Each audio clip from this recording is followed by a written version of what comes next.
கடவுள் என்பவர் புரிந்து கொள்ளப்பட முடியாதவர்.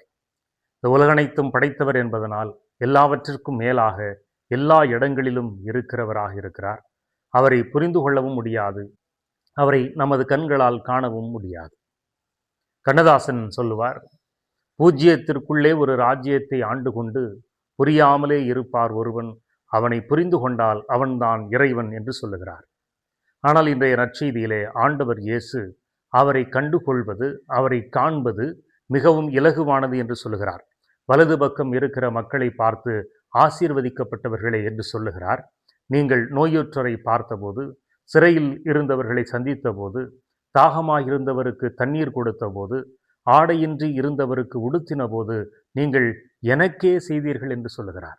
இயேசுவை காண்பது அவ்வளவு சுலபமானது.